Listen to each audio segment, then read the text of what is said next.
20 sur Europe 1, votre grand journal du soir se poursuit. Nathalie Lévy, il publie demain chez Plon Sauvons notre patrimoine. Stéphane Bern est votre invité, Nathalie. Bonsoir Stéphane Bern. Bonsoir à tous. Merci de nous répondre ce soir en direct sur Europe 1. On y est. Les choses avancent. Le patrimoine, c'est votre mission depuis 2 ans. Vous avez le sentiment, quasiment jour pour jour après votre nomination, d'y être, d'avoir été entendu et d'avoir l'argent que vous réclamez? Écoutez, en tout cas, c'est la mobilisation des Français qui me donne le sentiment que oui, les Français se sont mobilisés. Ils se sont appropriés le patrimoine, et surtout que c'est fléché, c'est-à-dire qu'il y a 18 sites emblématiques dans toutes les régions, il y a 103 monuments en plus qui sont des monuments dans le maillage territorial par département, et surtout ce sont des monuments de toute catégorie. C'est pas que des châteaux et des églises, c'est du patrimoine industriel, ouvrier, vernaculaire, maisons d'illustres et autres. Alors on va expliquer bien aux auditeurs, l'opération elle doit permettre de récolter donc entre 15 et 20 millions d'euros. Le tirage spécial aura lieu le 14 septembre. C'est vraiment à la veille des journées du patrimoine. Alors non, le tirage a déjà eu lieu. Le tirage a eu lieu le 14 juillet. Là maintenant, c'est des tickets de grattage uniquement, jusqu'à ce qu'il y en ait plus. C'est-à-dire qu'il y en a 20 millions en circulation. C'est-à-dire beaucoup plus que l'année dernière. J'espère qu'ils seront tous vendus avant la fin de l'année. Alors ça, c'est bien. Et effectivement, il y en aura sûrement plus que l'année dernière.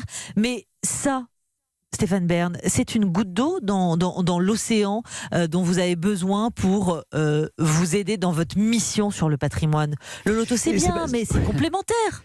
C'est complémentaire. D'ailleurs, je ne me substitue pas à la force publique. Entendons bien les choses. Je ne suis pas le ministère de la Culture. Le ministre de la Culture a lui, sanctuarisé 326 millions d'euros pour le patrimoine, même s'il en faudrait 600 millions pour sauver déjà davantage et entretenir le patrimoine. Mais ce qui est important pour moi, c'est d'expliquer aux Français que le patrimoine nous appartient à tous, collectivement et individuellement, qu'il soit public ou privé, et que c'est notre contribution. Plutôt que, vous savez, quand on a eu des moments difficiles dans l'histoire de France, on a toujours fait appel aux Américains pour venir sauver le patrimoine. Et bien là, on va sauver nous-mêmes notre patrimoine, parce qu'il est à nous. C'est de l'identité, mais surtout, c'est plus que de l'identité et de la convivialité dans les villages. C'est un trésor. Il faut montrer aux Français que le patrimoine, c'est pas un coût, c'est un investissement, c'est pas un luxe, c'est une nécessité, et surtout que ça dope l'économie des territoires. Moi, j'ai entendu la crise des Gilets jaunes. Vous savez ce que les gens disent? C'est que Paris nous abandonne. C'est ça. C'est-à-dire que on sauve les monuments parisiens, mais oui, on sauve les monuments à Paris, et dans les petits villages, dans la ruralité, là où moi je vis. Il y a 2 poids 2 mesures, Stéphane Bern. Il y a 2 poids 2 mesures. Il y a le patrimoine dans les grandes agglomérations, effectivement, la rénovation du Grand Palais qui va coûter autour de 400 millions d'euros. Et puis il y a les zones oubliées, les petits villages avec leurs églises, avec leurs édifices qu'on néglige, qu'on oublie, qu'on ne voit plus. Qu'on ne les voit, oui, absolument. C'est-à-dire, alors, c'est pas une volonté politique de les oublier, mais c'est vrai que c'est d'abord c'est pas une volonté politique, mais c'est une négligence, Stéphane Bern. C'est une négligence, mais il faut surtout dire qu'une église, que vous la restauriez à Paris ou que vous l'entreteniez dans un petit village, elle coûte le même prix. Pour sauver une église, il faut 1,5 million d'euros. Or, un petit village de 100 habitants ne peut pas récolter autant d'argent, alors que c'est plus facile dans une ville où il y a beaucoup plus de contributeurs, d'une certaine manière. Qu'est-ce que vous dites? Ça va faire 2 ans. Si on dresse un bilan comme ça, le président Emmanuel Macron, vous le connaissez bien, tout le monde le sait, personne s'en cache, vous le connaissez bien, il vous avait fait une promesse chiffrée, est-ce qu'il la tient aujourd'hui? Il ne m'a fait aucune promesse, et il m'a juste demandé de m'en occuper et de mener à bien ma mission. Il me fait confiance. Mais vous lui avez demandé quelque chose, vous lui avez demandé des moyens, rien. Je ne demande rien, je veux être libre.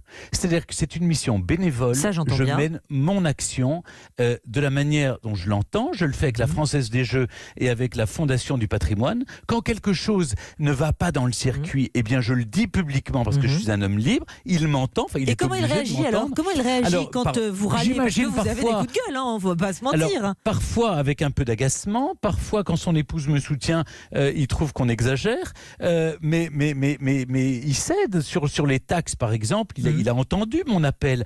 Mais vous savez, au total, on a quand même sauvé en 2 ans 150 monuments. C'est-à-dire qu'il y a 150 monuments qui, grâce à la mission Bern et au loto du patrimoine, ont été entièrement ou peu ou prou, presque entièrement restaurés. C'est-à-dire que les Français peuvent voir, ils voient les échafaudages qui sont démontés, ils voient les monuments en train d'être sauvés. Des monuments sauvés, mais suffisamment, Stéphane Bern, ou est-ce que vous dites la prochaine fois, parce que c'est pas la première fois que vous tapez quand même du poing sur la table, vous vous êtes fixé quoi à vous, votre objectif, pas chiffré, attention, hein, mais moral. Ah non, moi c'est un objectif, sauver tous les monuments. Bien sûr, mais vous avez aussi un objectif moral, un objectif vis-à-vis de vous. Vous voulez les sauver tous, mais si vous voyez que la tâche est très compliquée, parce qu'il y a la loi Elan, on va y revenir dans un instant. Mais si vous voyez comme ça que vous avez à chaque fois des pots de banane, entre guillemets, si vous voyez que l'administration, que les lois, que les législatives vous met comme ça des embûches, vous allez dire stop ?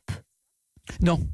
Non, justement, au début, quand j'ai trouvé qu'il y avait beaucoup d'embûches et beaucoup on mettait beaucoup de pots de banane, je me suis dit, bon, j'abandonne, je suis pas fait pour ça. Moi, j'appartiens à la société civile, je veux pas faire de politique. Mon seul parti, je le répète, c'est le patrimoine. Et là, j'ai changé d'attitude. C'est-à-dire que je me dis, mais non, je vais pas lâcher. Il faudra qu'il fasse avec moi. Et c'est un enjeu beaucoup plus intéressant parce que du coup, ils craignent mes coups de gueule.